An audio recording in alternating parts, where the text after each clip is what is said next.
Story 1. Start. They've been watching our family for over a decade. I'm 22 years old, and I grew up in what most people would call a perfect suburban neighborhood. Quiet streets, lawns trimmed every weekend, the kind of place where nothing bad is supposed to happen. But for more than a decade now, I'm convinced someone has been watching my family, and they've never stopped. Our house matters to this story. My bedroom is on the second floor, and my window faces the street. My dad's home office is directly above me on the third floor. It's the only window up there, and it also faces the street. That detail didn't mean anything to me back then. Now it feels deliberate. The first time something happened, I was still in middle school. It was a weekend morning, and I overheard my parents whispering in the kitchen. My dad sounded shaken. When I asked what was wrong, they brushed it off. I didn't learn the truth until days later from my older brother. My dad is a lawyer, and that night he'd been working late in his home office. Around midnight, he noticed a Chevy Suburban creeping down our street. Not driving, crawling. 5 miles an hour, if that. It passed once, then again, in the opposite direction. Then it parked directly across from our house. No one got out. My dad watched for minutes, then hours. The car didn't move. Eventually, exhausted, he fell asleep at his desk around 2 a.m. When he woke up at 5:30, the Suburban was still there. Same spot, same angle. It left just before sunrise. My dad didn't sleep the rest of that day. Years passed. Nothing obvious happened. We told ourselves it was coincidence. Someone casing houses. Nothing personal. Then I was 15. I was up late in my room making music, headphones on, when I noticed a flicker of light outside my window. I looked up and saw multiple cars rolling slowly down the street. And then I realized what they were doing. People inside them were shining flashlights directly into houses. I watched as a beam swept across the house next door, then across ours. I dropped below my window just before the light hit it. 2 seconds later, the flashlight lit up my ceiling. The cars turned at the end of the street and vanished. After that, my dad installed ring cameras, motion lights in the backyard. We tried to feel safe again. A few years later, a contractor doing landscaping found a tiny camera hidden in our bushes near the fence. No SIM card, no storage. Battery long dead. The police couldn't explain it.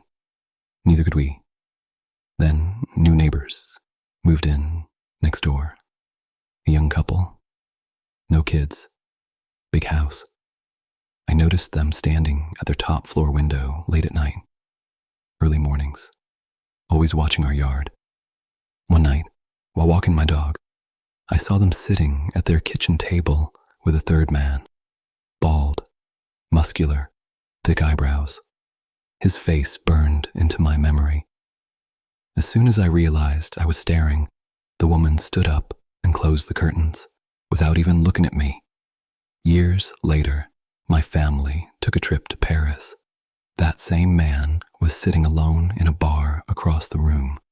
When our eyes met, he stood up and left without finishing his drink.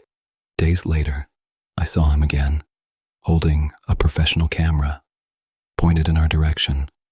We came home early. My dad checked every inch of footage. Nothing. So tell me, if this has all been coincidence, why does it feel like someone has been tracking my family for over 10 years?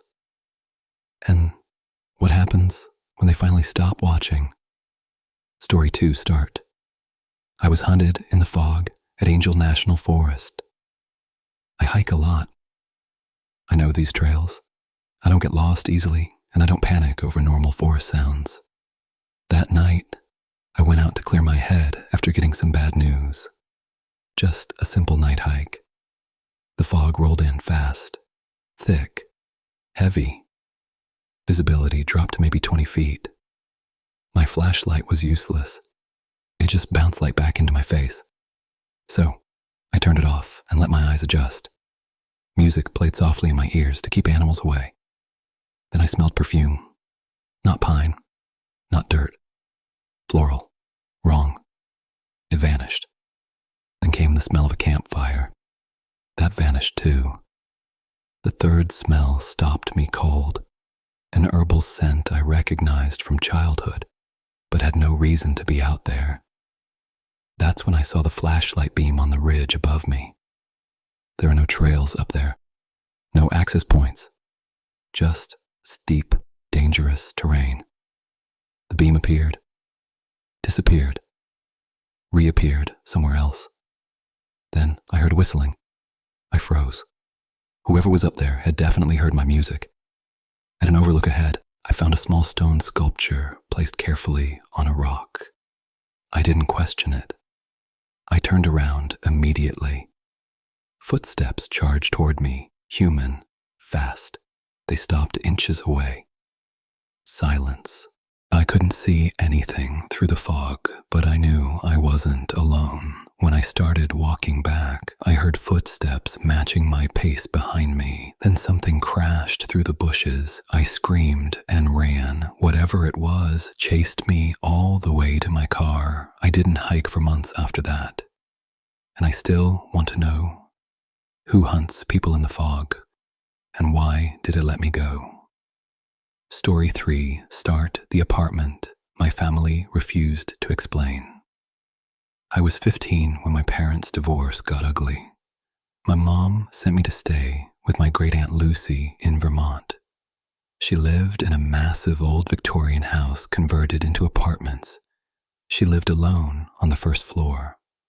The second floor was vacant. The third floor was rented.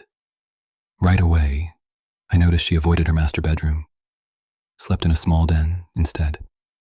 And when I asked why, she shut me down instantly. Every night, I heard footsteps upstairs.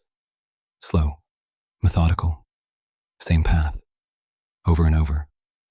Aunt Lucy told me the apartment was empty, said it was just the building settling. But when she finally showed me the second floor, I saw fresh scuff marks on the hardwood, walking paths worn into the floor.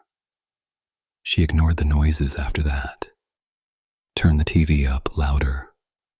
When I told my mom, she told me not to talk about it anymore.